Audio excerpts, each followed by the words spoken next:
Hello students, welcome to committed class online. और आज हम स्टार्ट करने जा रहे हैं एनसीईआरटी क्लास 11 का चैप्टर फर्स्ट, जिसका नाम है दी लिविंग वर्ल्ड। अगर हम बात करते हैं दी लिविंग वर्ल्ड की, सो दी लिविंग वर्ल्ड की अगर हम बात करें तो दी लिविंग वर्ल्ड काफी अच्छा खासा चैप्टर है। मतलब काफी इजी चैप्टर रहेगा और यहाँ से आपके नीट एग्जामिनेशन में क्वेश्चन आने की प्रोबेबिलिटी भी काफी अच्छी खासी होती है।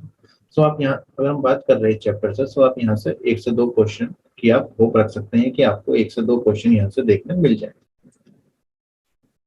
सो ज्यादा समय को वेस्ट ना करते हुए स्टार्ट करते हैं आपका चैप्टर द लिविंग वर्ल्ड। लेकिन उससे पहले कुछ चीजें मैं आपको बताना चाह रहा हूँ। देखिए, ये आज हम जितना भी पूरा चैप्टर करेंगे, इस चैप्टर के नोट्स, इन चैप्टर के प्रैक्टिस पेपर और इस चैप्टर से एक्सपेक्टेड क्वेश्चंस और भी काफी सारी चीजें आपको हमारे टेलीग्राम ग्रुप में मिल जाएगी। और टेलीग्राम ग्रुप में का नाम क्या है? कमिटेड क्लासेस नाम से ही टेलीग्राम ग्रुप है। तो आप इस ग्रुप को ज्वाइन करके रखें, यह ग्रुप आपके लिए काफी बेनिफिशियल रहेगा। तो चलिए अब स्टार्ट करते हैं द लिविंग वर्ल्ड। देखिए, जैसे ही आप एनसीईआरटी खोलेंगे क्लास 11 की, सबसे पहले आपको दर्शन होंगे एक साइंटिस्ट के, जिनका नाम क्या है? Ernest Mayr. So Ernest Mayr के बारे में क्या क्या पॉइंट्स ऐसे हैं जो कि आपको याद रखने हैं फॉर योर नीट एग्जामिनेशन। पहला पॉइंट आपको ध्यान रखना है कि इन्हें क्या कहा जाता है? इन्हें कहा जाता है Darwin of 20th century। Second point आपको याद रखना है, he also pointed the currently accepted definition of a biological species. ठीक है, इन्होंने क्या करा था? आपका जो आज के समय में जो आपकी बायोलॉजिकल स्पीशीज है, ठीक है, उसकी क्या दी थी? डेफिनेशन दी थी। और ये डेफिनेशन किसके ऊपर थी? यह डेफिनेशन आपकी किसके बेस पर थी? ये डेफिनेशन थी आपकी रिप्रोडक्शन के बेसिस पर। रिप्रोडक्शन के बेसिस पर आपकी डेफिनेशन थी। अगर हम बात करते हैं अर्नेस्ट मेयर साहब की, सो इनके बारे में एक पॉइंट आपको याद रखना है कि इन्हें क्या कहा जाता है? इन्हें ट्रिपल क्राउन ऑफ बायोलॉजी कहा जाता है। मतलब यहाँ पर ट्रिपल क्राउन क्यों कह रहे हैं? कि इन्हें देखिए तीन प्राइज मिले थे। पहली प्राइज कौन सी थी? वेल्सन प्राइज, जो कि 1983 में मिली थी। सेकंड प्राइज आपकी इंटरनेशनल प्राइज ऑफ बायोलॉजी 1994 में। और आपका जो है एक इन्हें प्राइज मिला था जिसको क्या कहा जाता है? क्रेफोर्ड प्राइज कहा जाता है, जो कि 19 जो कि आपको 1999 में मिला था। सो ये तीनों के बारे में आप याद रखेंगे। और आपसे क्वेश्चन पूछा जाएगा कि यहाँ पर कि आपको ऑप्शन दे देंगे तीन चार, और पूछ जाएगा कि किन्हें आपका ट्रिपल क्राउन ऑफ बायोलॉजी भी कहा जाता है। फिर इसके बाद हम आते हैं प्योरली अब चैप्टर की तरफ। सबसे पहले हम लोग यहाँ पे डिस्कस करते हैं डिफाइनिंग प्रॉपर्टी के बारे में। डिफाइनिंग प्रॉपर्टी होता क्या है, इस चीज को समझिए। देखिए, डिफाइनिंग प्रॉपर्टी का मतलब क्या है? एक ऐसी प्रॉपर्टी जो केवल और केवल किसके पास प्रेजेंट हो? लिविंग ऑर्गेन्स के पास ही प्रेजेंट हो, ओनली इन लिविंग ऑर्गेन्स। और इस प्रॉपर्टी में कोई एक्सेप्शन ना देखने मिले, मतलब विदाउट एनी एक्सेप्शन। इस चीज को अभी समझेंगे, without any exception. For example, हम सबसे पहले यहाँ पर डिस्कस करते हैं ग्रोथ के बारे में। हम लोग यहाँ पे ग्रोथ के बारे में बात कर रहे हैं। मेरा क्वेश्चन आप लोगों से ये है कि ग्रोथ बताइए क्या है? क्या ग्रोथ डिफाइनिंग प्रॉपर्टी है या फिर ग्रोथ आपकी नॉन डिफाइनिंग प्रॉपर्टी है? आप में से बहुत से लोग जिन्होंने एनसीईआरटी को सही से पढ़ रखा होगा, समझ रखा होगा, वो ये बता देंगे कि सर नॉन ग्रोथ है। लेकिन हो सकता है आप में से कुछ लोगों को क्या हो, कंफ्यूजन हो कि डिफाइनिंग और नॉन डिफाइनिंग में। आप में से बहुत से लोग क्या बोलेंगे? डिफाइनिंग। इसका आंसर है आपका नॉन डिफाइनिंग। अब नॉन डिफाइनिंग क्यों है, उस चीज को समझते हैं। देखिए, मैंने अभी आपको डिफाइनिंग में कुछ बातें बताई थी। किसी प्रॉपर्टी को हम डिफाइनिंग कब कहेंगे? जब वो केवल और केवल लिविंग के पास प्रेजेंट हो। ग्रोथ क्या केवल लिविंग के पास प्रेजेंट होती है? ऐसा नहीं है, नॉन लिविंग के पास भी प्रेजेंट होती है। एग्जाम्पल ले लीजिए आप, वुड। मान लेते हैं आपके पास कोई क्या है, कोई वुड की पीस है, और आपने उसे क्या करा? उसे आपने पानी में भिगो के रख दिया। ठीक है, अब आपने पानी में डाल दिया उसे काफी लंबे समय के लिए। जब आप उसे निकालेंगे, आप क्या देखेंगे कि वो स्वेल हो चुकी होगी। ठीक है, वो थोड़ा बहुत वुड फूल चुका होगा। मतलब ग्रोथ तो उसमें भी हुआ है। ठीक है, ग्रोथ उसमें भी हुआ है। हम ग्रोथ को कैसी प्रॉपर्टी मान रहे हैं? नॉन डिफाइनिंग मान रहे हैं। क्योंकि नॉन डिफाइनिंग क्यों माना जा रहा है? क्योंकि ये नॉन लिविंग में भी देखने मिल जाएगी। जैसे आपको माउंटेन्स वगैरह में भी आपको ये देखने मिलेगी। इसलिए ये क्या होगी आपकी नॉन डिफाइनिंग। और आपको यहाँ पे एक्सेप्शन तो मिल ही गए हैं। लेकिन आप कुछ पॉइंट्स याद रख सकते हैं, जैसे कि अगर हम बात करते हैं कि लिविंग में जो ग्रोथ होगी कैसी होगी? इंटरनल इंटरनल ग्रोथ होगी। और जो आपकी नॉन लिविंग में होगी, वह कैसी ग्रोथ रहेगी? एक्सटर्नल ग्रोथ रहेगी। एक्सटर्नल ग्रोथ रहेगी। एग्जाम्पल के तौर पर मान लीजिए आपके पास कोई आयरन की रोड है। ठीक है, आपके पास क्या है, कोई आयरन की रोड है और आयरन की रोड को अगर आप एक ओपन एनवायरनमेंट पर रखते हैं कुछ मंथ्स के लिए, सो आप क्या देखेंगे, उसके ऊपर क्या होगा, जंग वगैरह लगा होगा। सो ग्रोथ तो उसमें भी हुई है, पर कैसी ग्रोथ है, एक्सटर्नल ग्रोथ है। सो आप इस चीज को ध्यान में रखिए। इसके बाद सेकंड है, यहाँ पर हमें क्या पढ़ना है, सेकंड हमें पढ़ना होता है रिप्रोडक्शन। सो रिप्रोडक्शन की अगर हम बात करते हैं, सो reproduction is a defining property और नॉन डिफाइनिंग प्रॉपर्टी। सो ये भी आपकी कैसी प्रॉपर्टी है, ये भी आपकी नॉन डिफाइनिंग प्रॉपर्टी। अब नॉन डिफाइनिंग प्रॉपर्टी क्यों है, इसके बारे में समझ लेते हैं। सो देखिए, बहुत सारे यहाँ पर आपको एक्सेप्शन मिल जाएंगे, जैसे म्यूल, जैसे हिनी, म्यूल और हिनी। अगर हम बात करते हैं म्यूल और हिनी की, सो ये क्या करते हैं, सो ये रिप्रोड्यूस नहीं कर सकते, ठीक है, कैसे हैं, स्टेराइल है, ये रिप्रोडक्शन नहीं कर सकते। सो ये क्या होगी आपका, देखिए रिप्रोडक्शन मिल तो लिविंग ऑर्गेन्स में रहा है, लेकिन यहाँ पे क्या मिल गया आपको, एक्सेप्शंस मिल गए हैं, ठीक है, क्या मिल गए हैं आपको यहाँ पर, एक्सेप्शंस मिल गए हैं। अब आपको यहाँ पर एक्सेप्शंस मिल गए हैं, सो इसका मतलब ये प्रॉपर्टी आपको क्या, आपकी कैसी हो गई है, ये आपकी नॉन डिफाइनिंग प्रॉपर्टी हो गई है। और भी इसमें आप एग्जांपल दे सकते हैं, जैसे स्टेराइल कपल, स्टेराइल कपल, और आप यहाँ पे बता सकते हैं बर्कर बी, बर्कर बी भी आपका यहाँ पर क्या बन जाएगा, एग्जाम्पल बन जाएगा। बहुत से लोगों को म्यूल और हिनी में कंफ्यूजन होता है, तो चलिए मैं यहाँ पर आपको म्यूल और हिनी में थोड़ा बहुत डिफरेंस बता देता हूँ। तो देखिए म्यूल जो होता है ये आपको देखने में किसकी तरह लगता है, डंकी की तरह लगता है, और म्यूल ज्यादातर लोगों ने देखा होता है। और हिनी जो है किसकी तरह दिखती है, ये हॉर्स की तरह दिखती है। सो ये जो म्यूल होता है ये किस किसके रिप्रोडक्शन से होता है, यह होता है आपका डंकी, डंकी एंड हॉर्स के रिप्रोडक्शन से क्या होगा, म्यूल होगा। लेकिन कंडीशन क्या है कि यहाँ पे जो है रिप्रोडक्शन में मेल पार्टनर कौन रहेगा, डंकी, और हॉर्स क्या होगी, फीमेल पार्टनर, तब क्या होगा, म्यूल होगा। वहीं हिनी के केस में क्या हो जाएगा, डंकी जो है यहाँ पर फीमेल पार्टनर रहेगी, फीमेल पार्टनर, और वहीं हॉर्स क्या रहेगा, मेल पार्टनर। हॉर्स कौन सा पार्टनर, मेल पार्टनर। और इन दोनों ने जब आपस में क्या करा, रिप्रोडक्शन परफॉर्म करा, या फिर रिप्रोड्यूस, अगर आपस में ये क्या करते हैं, किसी भी तरह का सेक्सुअल कॉन्टेक्ट बनाते हैं, तो उससे क्या हो जाएगा, हिनी या म्यूल हो सकता है। तो आप इसमें ध्यान रखेंगे कि मेल पार्टनर कौन सा है और फीमेल पार्टनर कौन सा है। फिर इसके बाद थर्ड आपको समझना है मेटाबॉलिज्म। सो मेटाबॉलिज्म का मतलब होता है, मेटाबॉलिज्म का मतलब होता है sum total chemical reaction, sum total chemical reaction, chemical reaction occur inside, occur inside the body, occur inside the body is known as, is known as metabolism, metabolism। So metabolism का simple simple सीधा सीधा मतलब यह होता है कि जो भी आपकी बॉडी में केमिकल रिएक्शंस हो रही हैं, उन सारी केमिकल रिएक्शंस को ही क्या कहा जा रहा है, मेटाबॉलिज्म कहा जा रहा है। और देखिए मेटाबॉलिज्म की अगर हम बात करते हैं, सो मेटाबॉलिज्म में कैसी कैसी केमिकल रिएक्शंस आ सकती हैं, उस चीज के बारे में समझते हैं। सो देखिए मेटाबॉलिज्म के अंदर आपको क्या क्या पढ़ना होता है, कैटाबॉलिज्म और एनाबॉलिज्म, कैटाबॉलिज्म और एंड एनाबॉलिज्म, एनाबॉलिज्म। बात करते हैं कैटाबॉलिज्म की। सो कैटाबॉलिज्म में क्या होता है, ये एक कैसी प्रोसेस है, ये आपकी एक तरीके से डिस्ट्रक्टिव प्रोसेस है, डिस्ट्रक्टिव प्रोसेस है। हम डिस्ट्रक्टिव प्रोसेस है तो इसका एग्जांपल लेते हैं। देखिए मान लीजिए, आपने देखा होगा जो लोग जिम वगैरह जाते हैं प्रोटीन लेते हैं, और फिर उसके बाद क्या करते हैं, एक्सरसाइज करते हैं, क्यों, क्योंकि प्रोटीन का क्या होता है, ब्रेकडाउन होता है, और प्रोटीन ब्रेकडाउन होकर किसमें चेंज हो जाता है, अमीनो एसिड्स में चेंज हो जाता है।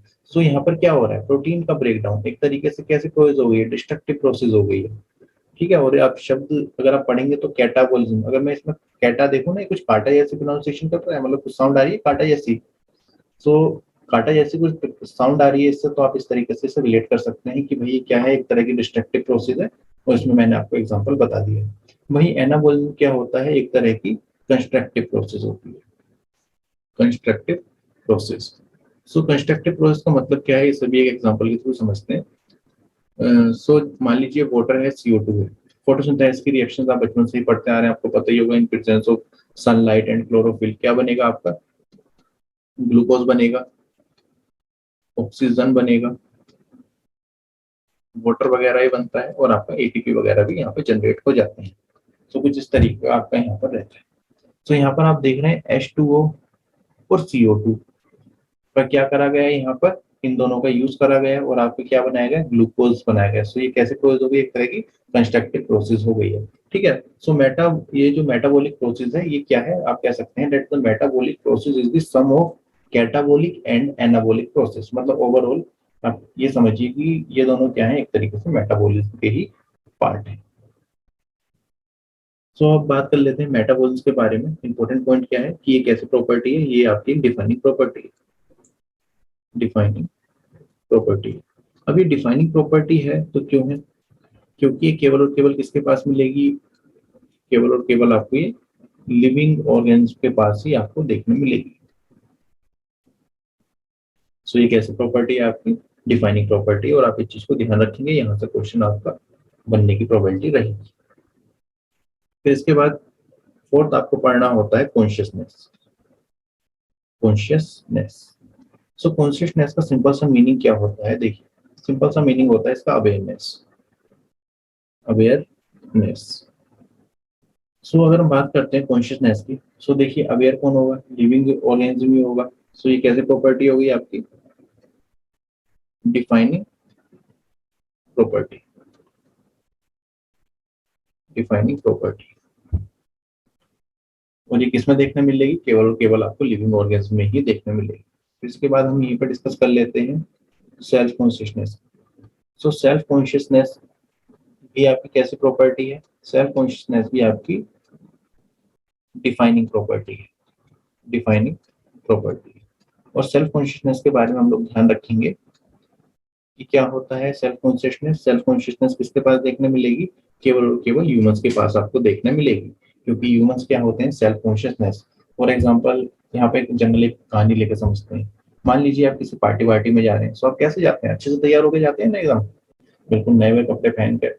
ठीक है। सो ये क्या है, एक तरह की आपकी सेल्फ कॉन्शियसनेस एक्टिविटी है। ठीक है। मतलब आप अपने बारे में क्या है, अवेयर है।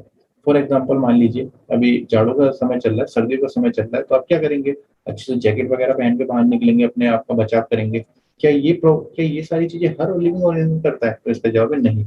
ये सारी प्रॉपर्टीज कौन परफॉर्म करता है, ये सारी प्रॉपर्टीज परफॉर्म करता है आपका ह्यूमन बींग्स।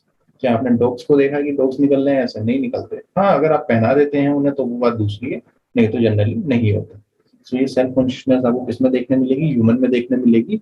और ये है क्या है, आपकी एक तरह की डिफाइनिंग प्रॉपर्टी है। इस बारे में आपको ध्यान रखिए।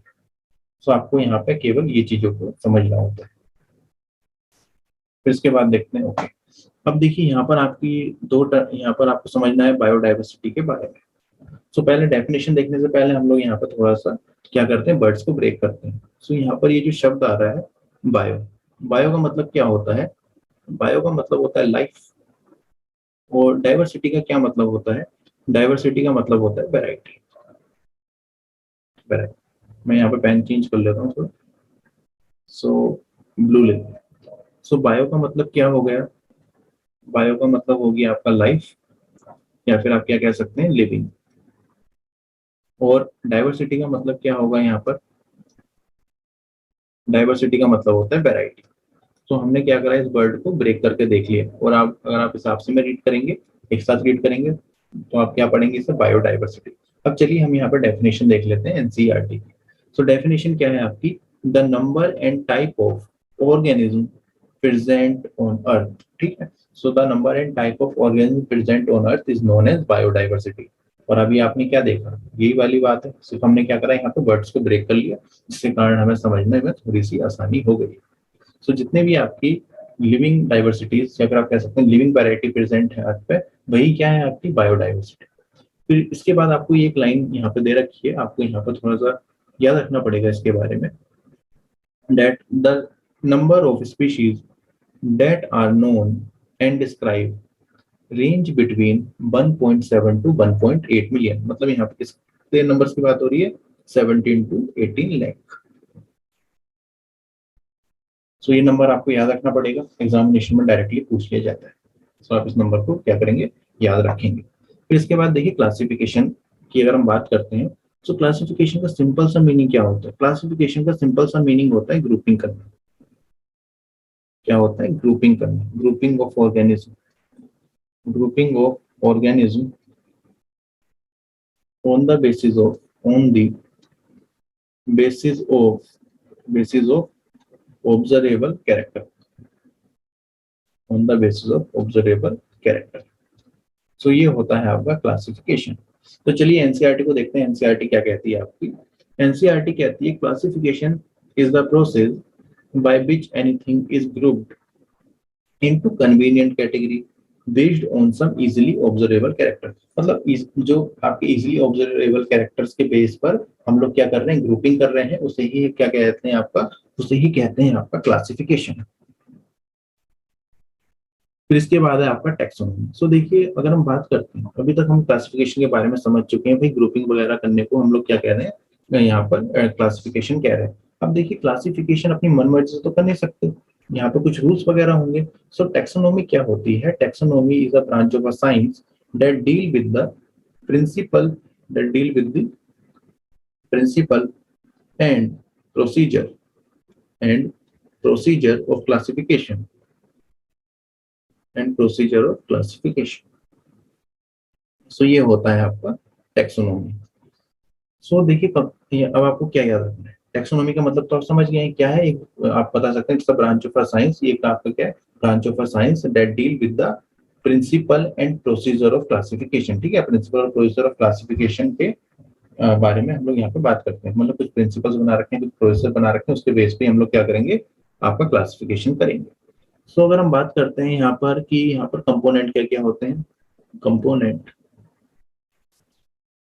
तो देखिए मान लीजिए सबसे पहले अगर आपको किसी चीज को, मान लीजिए कोई ऐसा ऑर्गेनिज्म है जिससे कि आपने क्या करा है, सर्च करा है, तो सबसे पहला क्या स्टेप होगा, सबसे पहला वो क्या करना पड़ेगा, उसको आइडेंटिफाई करना पड़ेगा। सो पहला स्टेप क्या हो जाएगा, आइडेंटिफिकेशन।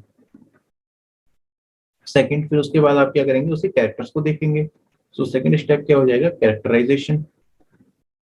कैरेक्टराइजेशन। थर्ड, आपको जब आप इसे कैरेक्टर्स को देख लेंगे फिर उसके बाद आप क्या करेंगे, उसका क्लासिफिकेशन। क्लासिफिकेशन और क्लासिफिकेशन के बाद आप लोग क्या करेंगे, यहाँ पर आफ्टर क्लासिफिकेशन आप लोग क्या कर देंगे, इसका नोमेनक्लेचर। नोमेनक्लेचर। सो ये स्टेप होते हैं आपके टैक्सोनॉमी के।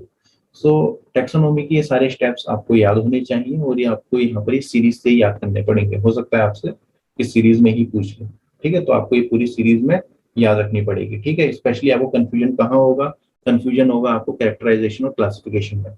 सो आप खुद सोच सकते हैं कि देखिए सबसे पहले आप कैरेक्टर देखेंगे तो भी तो आप क्लासिफाई करेंगे, और आप यहाँ पे और ध्यान रखेंगे, यहाँ पर फादर ऑफ टैक्सोनॉमी किसे कहते हैं, फादर ऑफ टैक्सोनॉमी किसे कहा जाता है, कार्लस लिनस को। किसको कहा जाता है, कार्लस लिनस को कहा जाता है। फिर इसके बाद अगर हम बात करते हैं किसके बारे में, सिस्टमैटिक्स के बारे में। सो सिस्टमैटिक्स देखिए क्या है, सिस्टमैटिक्स सिंपल सा इस तरीके से याद रखिए, taxonomy plus phylogeny. Taxonomy plus phylogeny is known as systematics. So systematics में देखिए अगर हम बात करते हैं सिस्टमैटिक्स से कंपोनेंट की, तो आपने यहाँ पर टैक्सोनॉमी आ गया प्लस फाइलोजेनी आ गया। और अगर आपसे यहाँ पे कंपोनेंट पूछा जाता है तो आप यहाँ पे बता सकते हैं कि सिस्टमैटिक्स के कितने कंपोनेंट रहेंगे। सो सिस्टमैटिक्स के रहेंगे आपके कितने कंपोनेंट, 5 कंपोनेंट आपके रहेंगे। अब ये कंपोनेंट कौन कौन से हैं, सबसे पहला है आपका आइडेंटिफिकेशन। आइडेंटिफिकेशन। सेकंड कंपोनेंट है आपका कैरेक्टराइजेशन। कैरेक्टराइजेशन। आफ्टर कैरेक्टराइजेशन क्या आ जाएगा, क्लासिफिकेशन। क्लासिफिकेशन। आफ्टर क्लासिफिकेशन क्या आ जाएगा, नोमेनक्लेचर। क्या आ जाएगा, नोमेनक्लेचर। और आफ्टर नोमेनक्लेचर क्या आ जाएगा आपका, फाइलोजेनेटिक रिलेशनशिप। फाइलोजेनेटिक रिलेशनशिप या फिर आप सीधा कह सकते हैं फाइलोजेन। सो ये क्या हो गए, यहाँ पर 5 कंपोनेंट हो गए हैं, और जिसमें कि 4 कंपोनेंट आपके कहाँ से आ गए, टैक्सोनॉमी से आ गए। और यहाँ पर भी फादर ऑफ टैक्सोनॉमी किसा कहा जाता है, कार्लस लिनस को कहा जाता है। सो आप इस बात को ध्यान रखिए। फिर इसके बाद देखिए हम लोग क्या इसके बारे में डिस्कस करेंगे, उस चीज को देखते हैं। फिर देखिए यहाँ पर हमें नोमेनक्लेचर के बारे में यहाँ पर डिस्कस करना है। सो अब देखते हैं नोमेनक्लेचर के बारे में।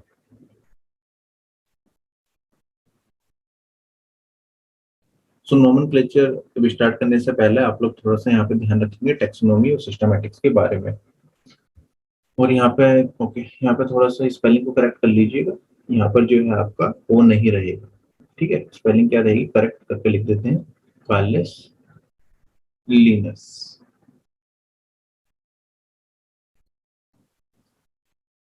देखिए नोमेनक्लेचर की अगर हम बात करें तो नोमेनक्लेचर का सिंपल सा मतलब होता है आपका किसी भी चीज को नेमिंग करना, मतलब नामकरण करने को ही क्या कहा जाता है, नोमेनक्लेचर कहा जाता है। सो दो तरह के नेम्स होते हैं, एक होता है वर्नाकुलर नेम।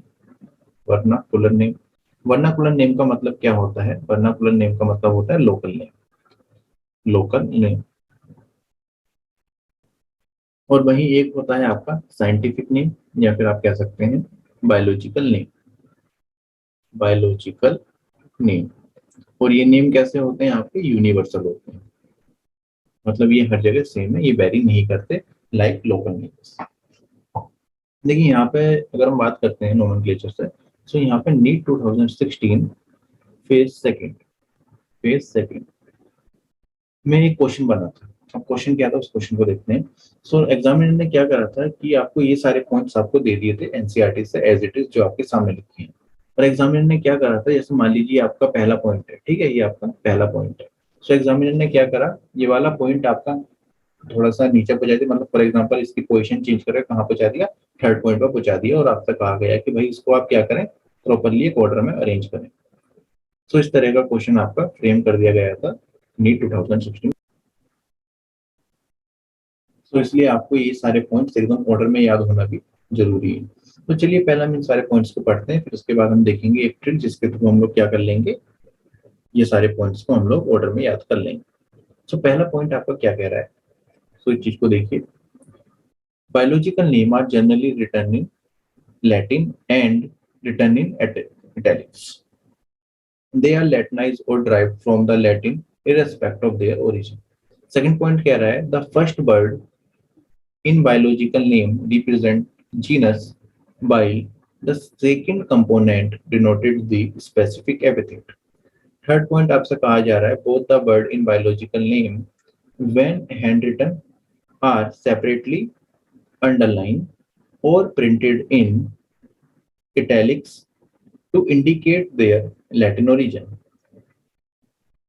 फोर्थ पॉइंट आपसे कह रहा है, the first word denoting genus start, okay, genus start with capital letter while specific epithet start with small letter.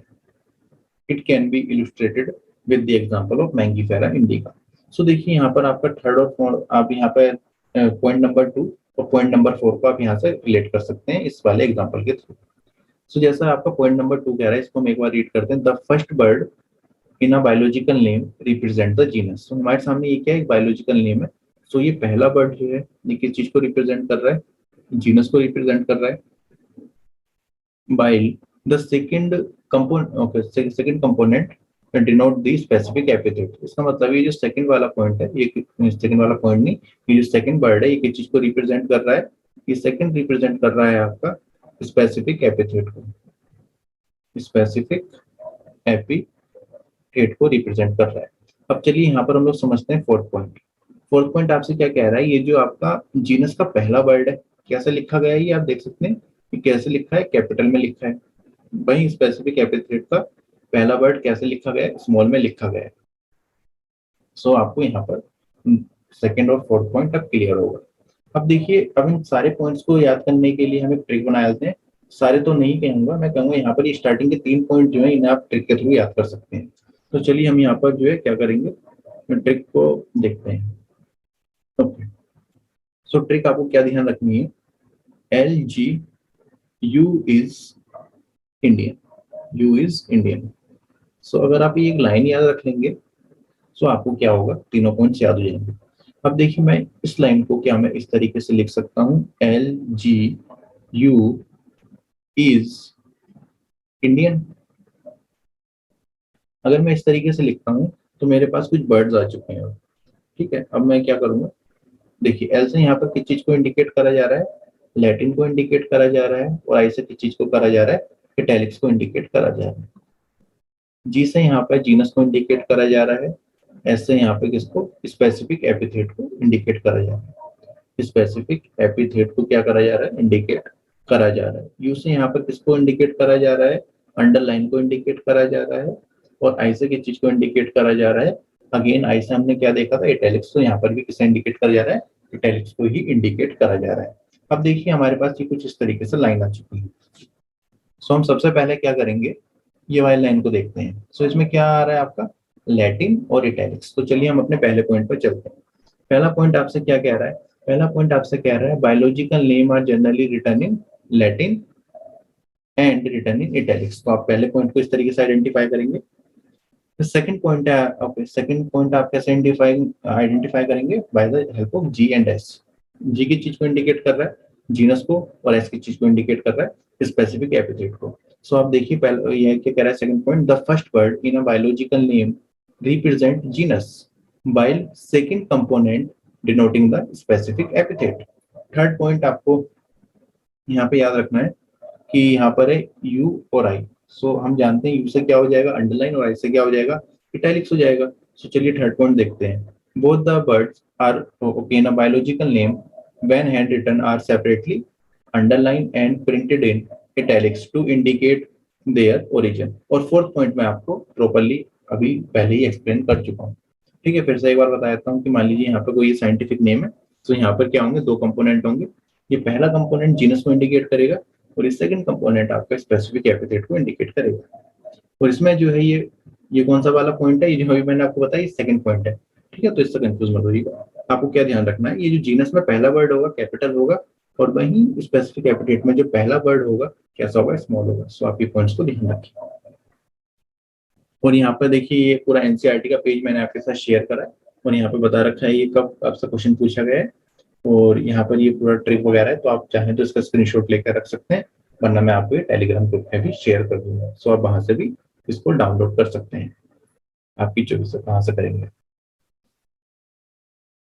फिर देखिए आपको यहाँ पर क्या याद रखना है इसके बाद, ये अगर आपके चारों पॉइंट्स क्लियर हैं, तो इसके बाद आपको एक लाइन और याद रखनी है, जो कि मैंने आपके लिए ऑलरेडी मार्क कर रखी है। यहाँ पर आप देख सकते हैं, यहाँ पे क्या लिखा है, डेट द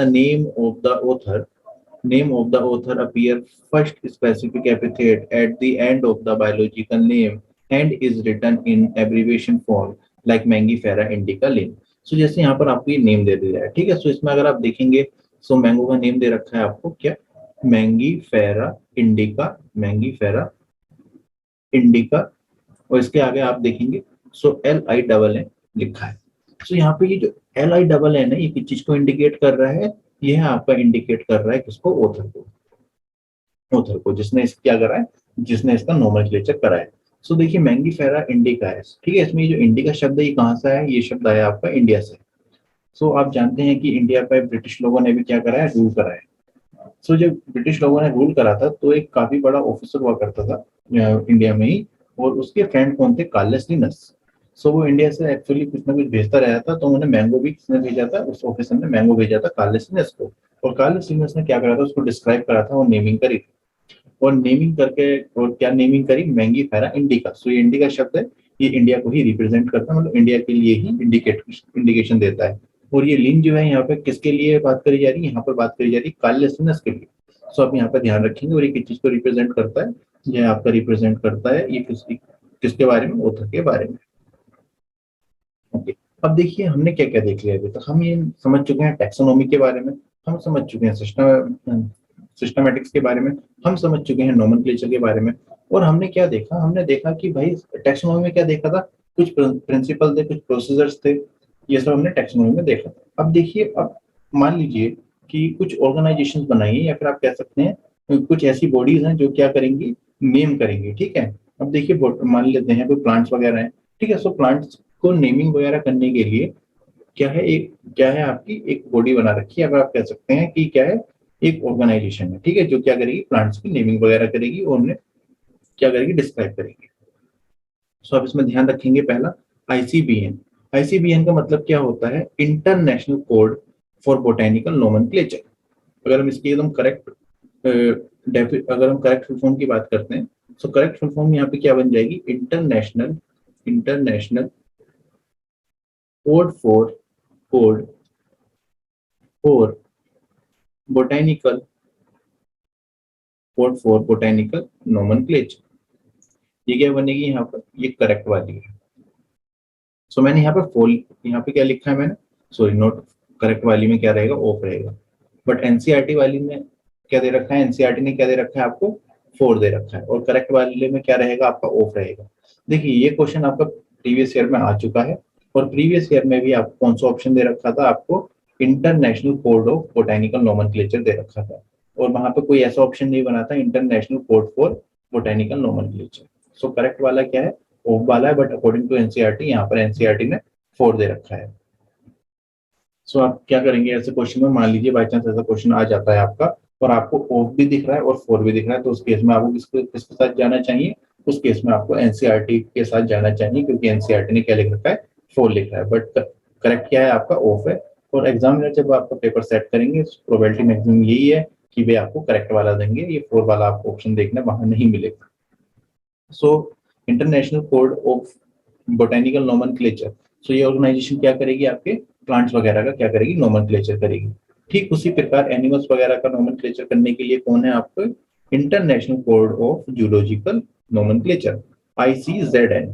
सो आप यहाँ पे क्या करेंगे, इन दोनों के बारे में याद रखेंगे कि ICBN किस चीज को इंडिकेट कर रहा है और ICZN किस चीज को इंडिकेट कर रहा है, क्योंकि यहाँ से भी क्वेश्चन पूछे जा चुके हैं, और हो सकता है आने वाले ईयर्स में भी आपको क्वेश्चन देखने मिल जाए। फिर इसके बाद है आपका टेक्सोनोमिक कैटेगरीज। सो टेक्सोनोमिक कैटेगरीज की बात करें तो यहाँ पे कितनी कैटेगरीज होती हैं, यहाँ पर आपको 7 कैटेगरीज पढ़नी है। सो देखिए आपको बहुत सी बार कंफ्यूजन होगा कि टेक्सोन क्या होता है, टेक्सा क्या होता है। सो इसमें कंफ्यूज होने की जरूरत नहीं है, आपकी 7 कैटेगरी, 7 टेक्सोन या 7 टेक्सोन एक ही चीज है, ठीक है, कंफ्यूज होना नहीं है। अब चलिए हम देखते हैं यहाँ पर ये 7 कैटेगरी कौन कौन सी है, या फिर 7 टेक्सा कौन कौन से हैं, या 7 टेक्सोन कौन कौन से हैं। सबसे बड़ा क्या है, किंगडम। किंगडम से स्मॉल कौन होगा, फाइलम और डिवीजन। दोनों में क्या डिफरेंस है, इन चीज को समझते हैं। फाइलम हम लोग किसके लिए बोलते हैं, फाइलम बोला जाता है एनिमल के लिए, और आपका डिवीजन किसके लिए बोला जाता है, डिवीजन बोला जाता है प्लांट के लिए। और इससे भी स्मॉल कौन होगा, क्लास। क्लास से भी स्मॉल कौन हो जाएगा, ऑर्डर। ऑर्डर से भी स्मॉल कौन होगा, फैमिली। और फैमिली से स्मॉल हो जाएगा आपका जीनस, और जीनस से भी स्मॉल क्या हो जाएगा आपका, स्पीशीज। सो देखिए एक क्वेश्चन काफी ज्यादा पूछा गया है आपके प्रीवियस सीरीज में कि भैया बेसिक यूनिट ऑफ क्लासिफिकेशन क्या होती है, तो आप लोग ध्यान रखेंगे डेट द बेसिक यूनिट, या फिर आप कह सकते हैं स्मॉलेस्ट कैटेगरी कौन है आपका, यहाँ पर स्पीशीज है, ठीक है। सो मैं यहाँ लिख देता हूँ आपका बेसिक यूनिट ऑफ क्लासिफिकेशन कौन है, आपकी स्पीशीज है। और वहीं आपकी हाईएस्ट यूनिट क्या है आपकी, सबसे ज्यादा हाईएस्ट यूनिट क्या हो जाएगी आपकी, यहाँ पर हाईएस्ट यूनिट हो जाएगी आपकी किंगडम। और आप इन्हें काउंट कर लीजिए, ये क्या है, 7 है। तो यहाँ से क्वेश्चन बन जाता है। अगला पॉइंट आपको क्या ध्यान रखना है, अगर आप किंगडम से स्पीशीज की तरफ चलें, ठीक है, किंगडम से स्पीशीज की तरफ चलेंगे, तो यहाँ पर क्या होगा, कॉमन कैरेक्टर इंक्रीज होगा। क्या इंक्रीज होगा, कॉमन कैरेक्टर क्या होगा यहाँ पर, इंक्रीज होगा।